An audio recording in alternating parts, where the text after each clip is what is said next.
Hello everybody, welcome back to the channel, J.I. Colorist. My name is Jody and we are going to continue on a page Small Victories that I started in the last video.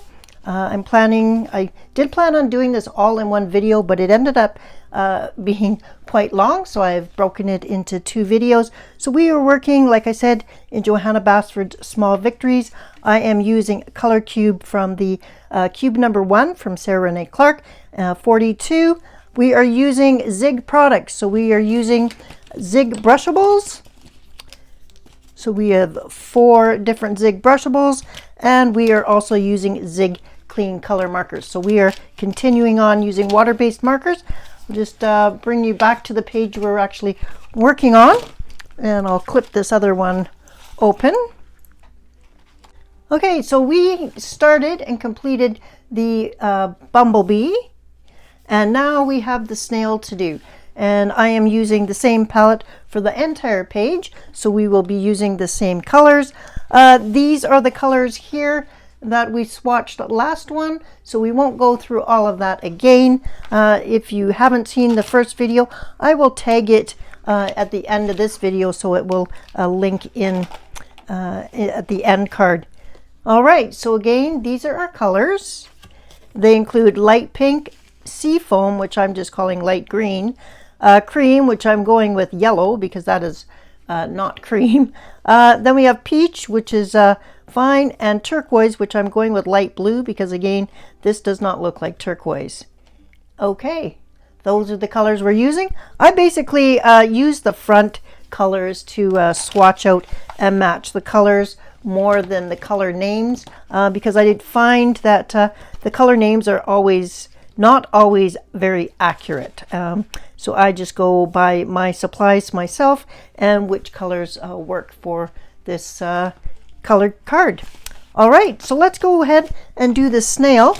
Looking at the colors here, I do want to kind of balance the colors up top. So I am going to do a yellow snail with a darker orange underneath. So let me adjust the camera so that you can see the page a bit more, and we'll get started. Okay, here you are, and I will zoom in a little bit. I'm just going to put this color card right beside it so that we have it handy, and I'll zoom you in. We have the Zig Brushables, which is a water-based dye pigment, and I am going to use the brighter yellow. It is a brush tip. I haven't had a whole lot of issues blending it on so far on this paper, but you will see that here shortly. So this one here is actually called Butter, and then this one here, they all have color names. They have 2 different colors on each end, one lighter, one darker. This one is called Apricot, so I'm going to come in with the darker of them and do that here, just so that these little spots stand out more. And for a shadow underneath the flowers, I'm going to come in with my lighter one, and I'm just going to go right where we've got these illustrator dots, and underneath the flowers here and the petals, kind of give a bit of shaded definition. Okay, so that's how those will work. For this bottom part underneath, I'm going to go back to this color here. I'm going to do an overall, and then I'm going to come in with the darker color, just go along the bottom, just putting a straight line, and then I'm going to come back with my lighter color, and I'm just going to blend from the straight line up a bit, and that will blend that together. When it's such a small area, it doesn't take much product to blend out. So again, that's overall light, and then one line of the dark, and then blend up.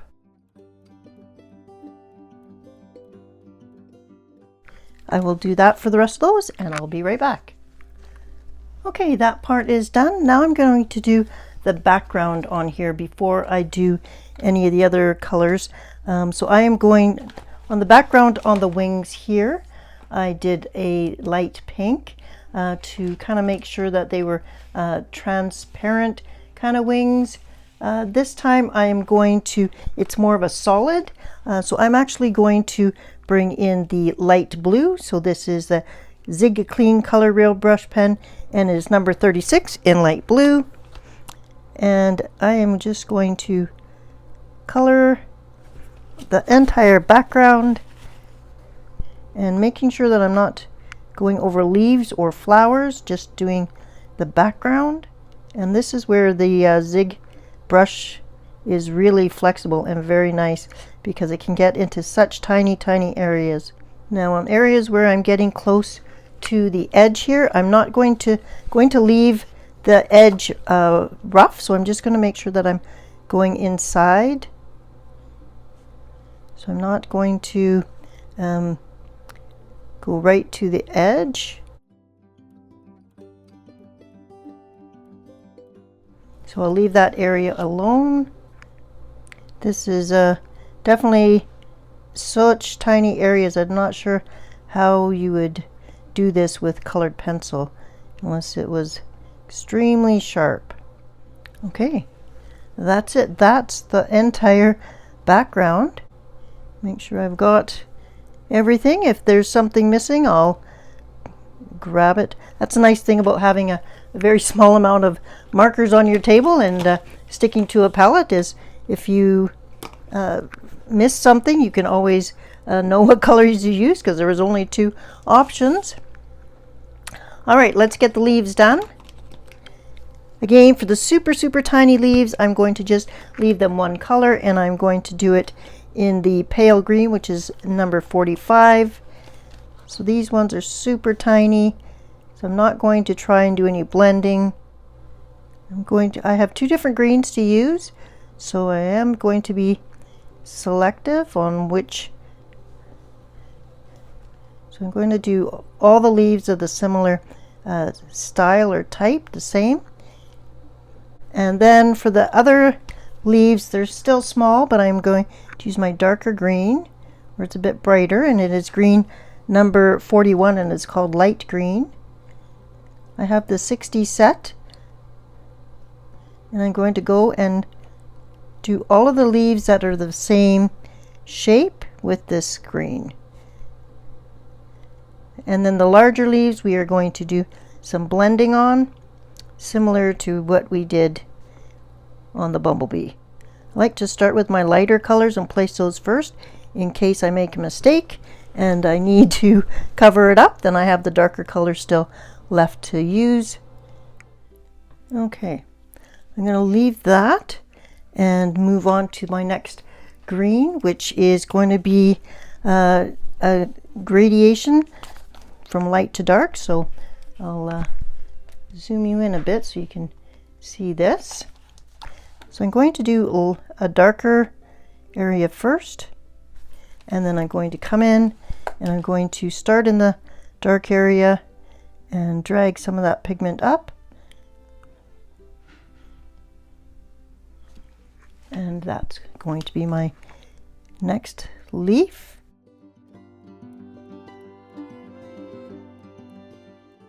So I mix it here, and then I go all the way up. By the time I get to the top, I have very little color.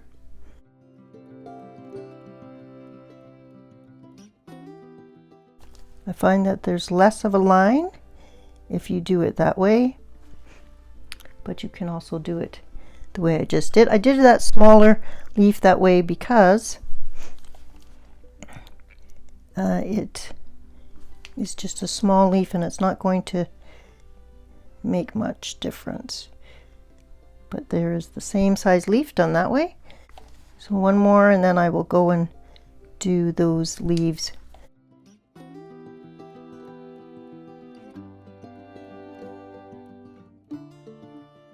I'll be back once all of these leaves are done.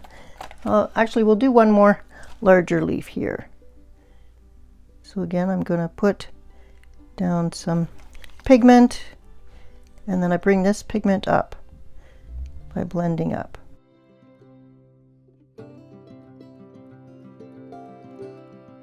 There you go. Okay, I'll be back. Okay, last couple of leaves here, and then we are off to do the flowers. There were certainly more leaves on this one than the bee, but that's kind of okay. So this one is going to have more green, but it'll still look cohesive because we are using the color palette, and that should help. Oh, a couple more leaves here. Hang on. Okay, now we've got all the leaves. So again, in case you didn't see this the first session, this is a dye-based, water-based ink, and it has tiny real bristles. So when you press on the bristles will actually expand. So you need very little pressure to get pigment onto your paper with either of these tools. But these are a brush tip, literally a brush, and this is a brush tip, but it is foam, and it is very stiff, so it is not pretty much flexible at all, but it is good for getting into really tiny spots. Okay, let's regroup with the colors. I think I am going to do this here with the oranges, and I think I am going to do the light and the medium, and then the dark. And I'm going to blend them all together with the lightest color. So again, that's my darkest color right there. Okay, and I think I'm going to use my darkest color to do these, because I really want these to stand out. You can see how fine that tip is, so it is nice that it's stiff and not super bendy.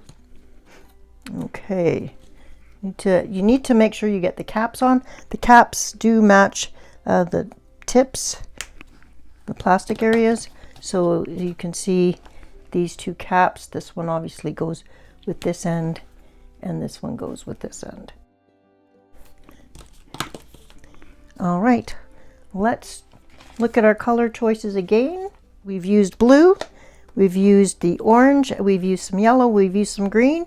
So we haven't used pink yet, and that makes a lot of sense. So let's do these bigger flowers. Pink, we have one set of pink, and then we did bring in pink Stardust Jelly Roll on the bottom, so that won't be difficult to add that if we need to. So we have a 2-petal flower, so you have to decide whether you want the back petals to be darker than the front petals, or you want them reversed. I'm probably going to do the lighter in the front.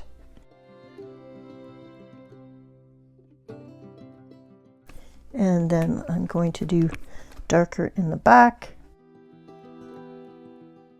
That way the front ones stand out a bit more. And I'm also going to put some darker color in the center.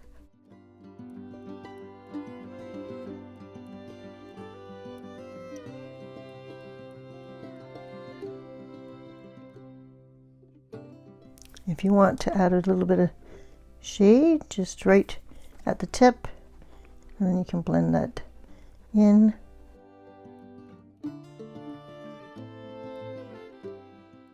So just where the illustrator has left some lines.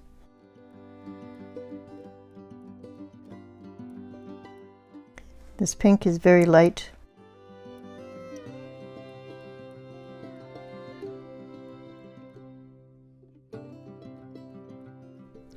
When using water-based markers, I don't recommend you keep going over and over an area to deepen up the color. wait for it to dry, and then come back and go over it again if you need to. If you're trying to get rid of streaks, you can go over it in one direction and then come back and go over it in the opposite direction. But when you're dealing with such small areas, I find that I don't really have a lot of streaking issues, but you do want to wait for things to dry before coming back in with a second coat.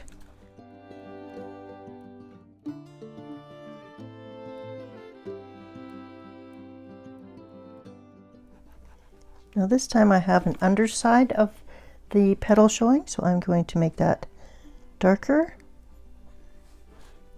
And I'm also darkening up the center.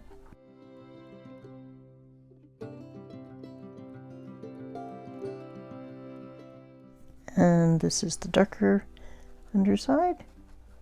We're doing both flowers because what I'm going to do is after they're dry, I'm going to come back in and do a second coat so that you can see whether or not additional pigment is added. And see if that makes a difference. Okay, now this is darker, so I'm definitely going to want to come back in and do another coat on this one. Because right now it's the same color. Okay, caps on. I'll be back once that's dry. All right, while that is drying, we'll move on to this flower. Now I'm going to, I first came in with my darker color here, and I did the center and the outside petal tip. So center and outside petal tip.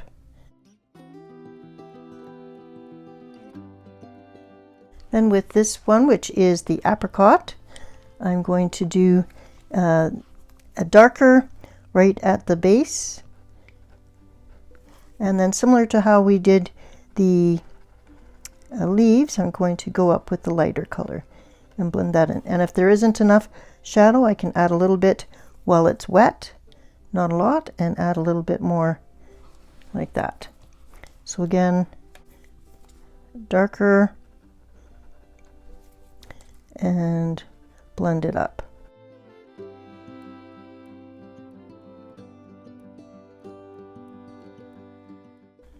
I have to be careful not to do too much blending while something's wet, because even though this is water-based, it will soak through the paper if you keep going over something.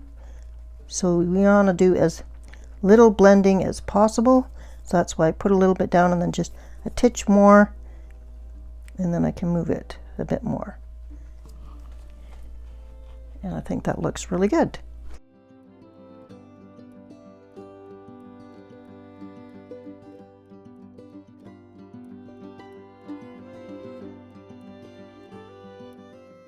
When I did the blue flowers on the bottom, and we will do another blue flower up here, I was doing the light and then coming in on with the dark and blending after. So I'm just showing you a couple of different ways that you can blend.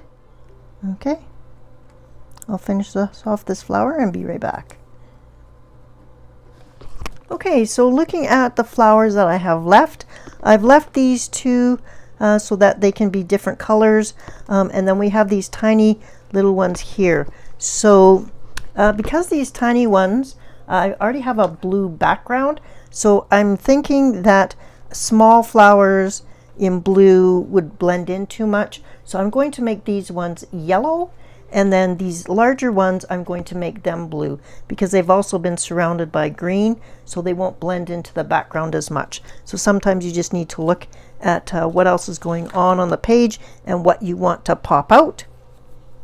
So I'm going to do a light blue, and I'm going to then come in with a darker blue and do just a touch around there, and then blend that out a bit. And I'm going to wipe off my,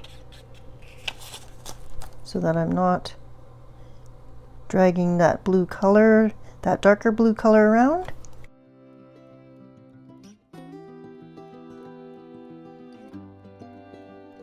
And I've saved these two flowers because they had a little bit more greenery around them. They were the same shape, and I thought it would be nice to break up the page and add a little bit of symmetry and balance to the page. And then we're going to have yellow for the centers. Now remember, we have a light and a dark yellow, but there really isn't a whole lot of difference. So I'm actually going to go with the darker yellow, and I'm going to wait for this one to dry. This one is a bit more dry, so I'm just going to come in and do that.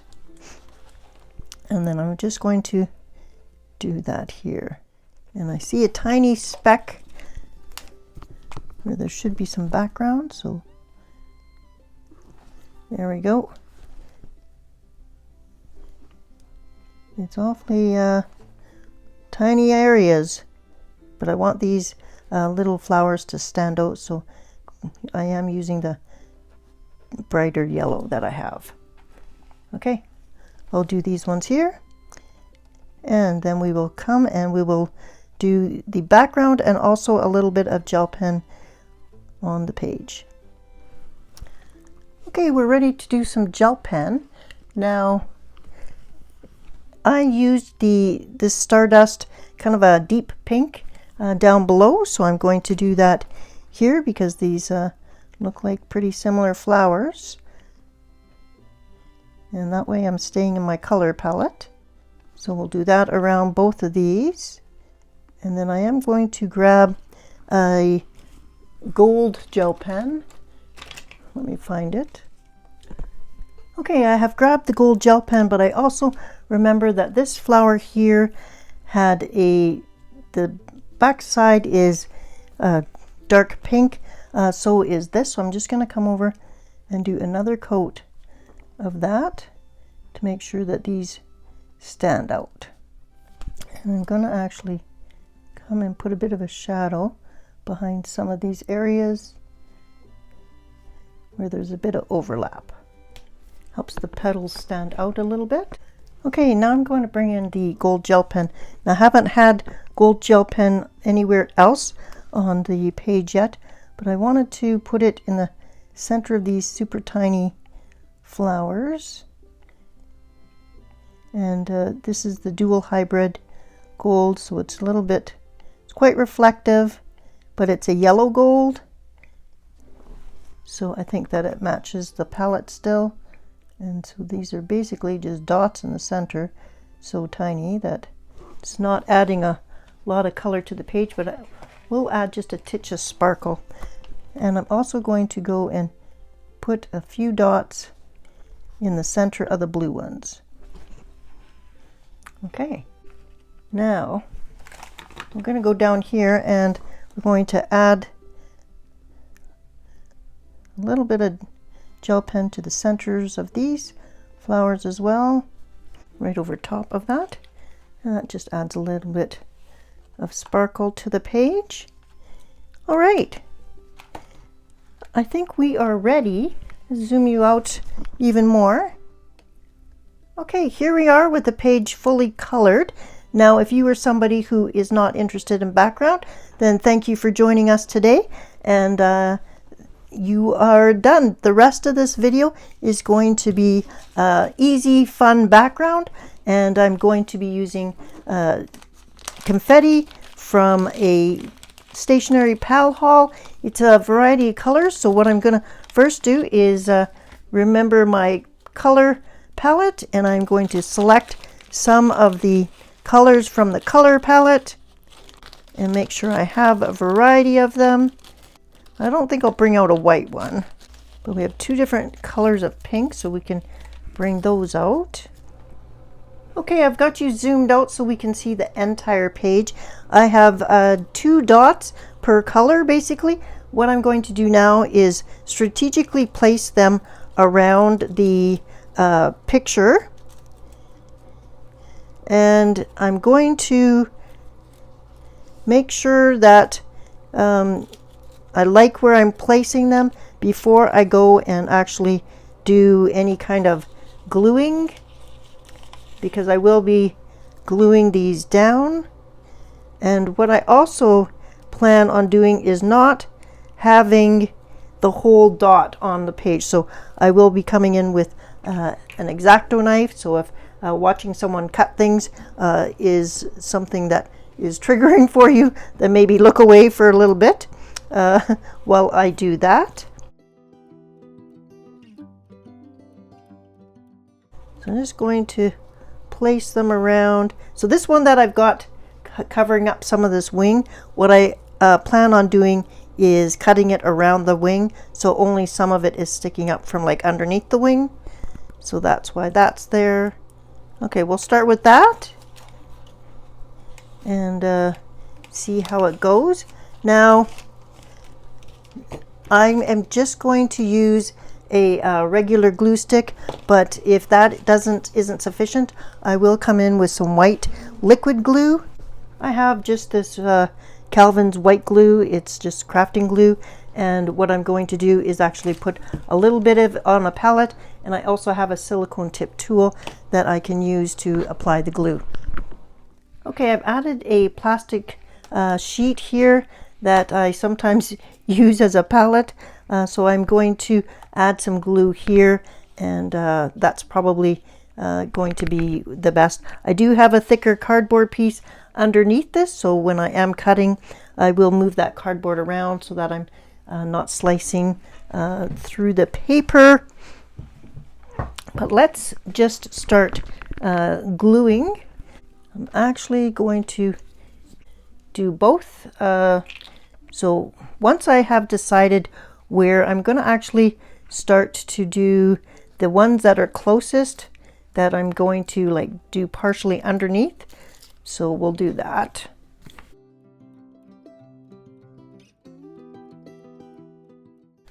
Put the glue right on there.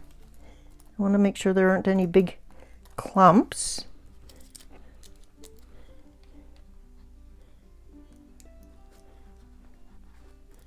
Okay. I only want to, now I can see through this. It's very transparent. And lightly cut out. And I need to remove this right away in case there's a little bit of glue there, and just wipe it off. So now we've got our first one down.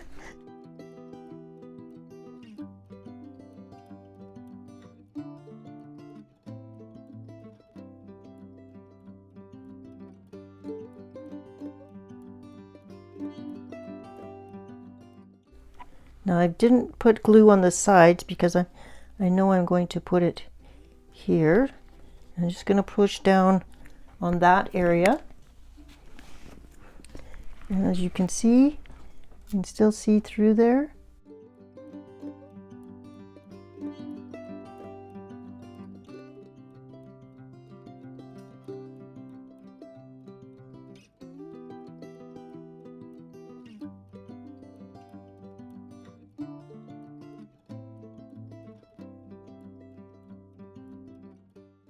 And then the extra little pieces you can keep if you want and put it along the very edge.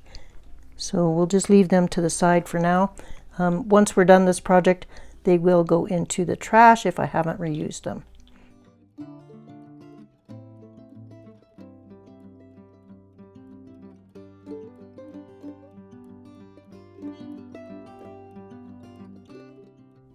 The glue stick is much easier. The wet glue, if I do need it, does make this quite transparent quickly.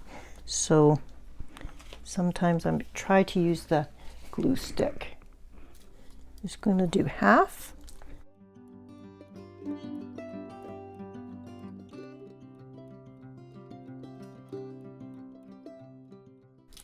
Now I already know that there's not enough glue there, so I'm just going to put it on the paper this time. Okay, and now I've got my cardboard here. I'm just going to cut.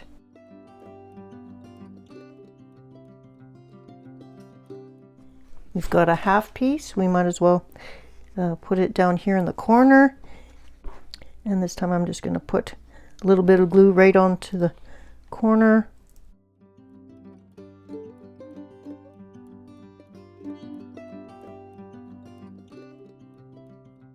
This one is going to be a full one.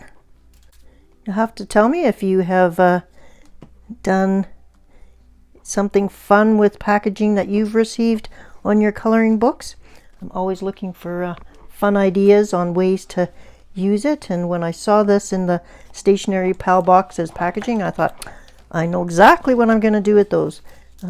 Easiest bokeh background to date.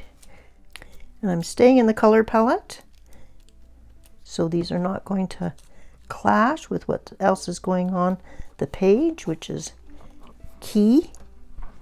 And I have a folded one here, so I'm going to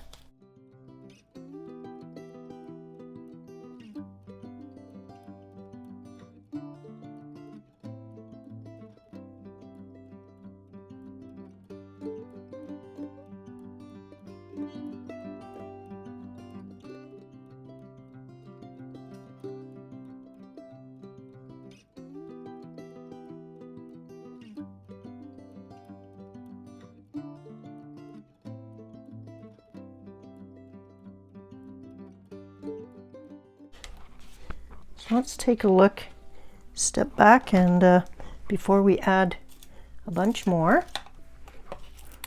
see if this is enough. I think we're missing something here. So that could be, we've got a half piece right here. I could glue there. The glue stick seems to be working enough, so I don't think we are going to need the other glue. We only have one green one. I thought there was another green one somewhere. Oh, here it is. Okay, so if we put that one there, then we're going to need another one here, or that one. Just trying to balance out my colors. Okay, let's do that, and I'll be right back when I've finished. Okay, the big reveal. Here is our final completed page. Taking another look at the color cube card number 42. This is how our page has turned out. Really happy with this. Again, all we used were the Zig Brushables and the Zig Clean Color markers, so we didn't use any pencils. We used a tiny bit of gel pen, 2 gel pens in a few spots just to add a bit of sparkle. And then we used some recycled tissue paper dots that were packaging. And that is my simple background. And thank you so much for joining me. This actually was a buddy color with Bobini Creates, and I am doing this on camera, and I hope to see hers. And so you will see both my page and Bobini's page at the end of March in the completed pages video. So thank you so much. Just a look on the back page to show you that there was no bleed through even when we did blending on the page. I didn't overblend and oversaturate the page at any point, so there is absolutely no bleed through. All right, this book I am trying to keep my backgrounds simple and not go overboard, so I thought that this was a great way of using a simple background idea in a fun little book. All right, that's it for today. Thank you so much for joining me for part 2. If you haven't seen part 1, I'll link it in the video description and also at the end cards. I hope you have a creative and colorful week, and I'll see you in the next video. Take care, everyone. Bye-bye.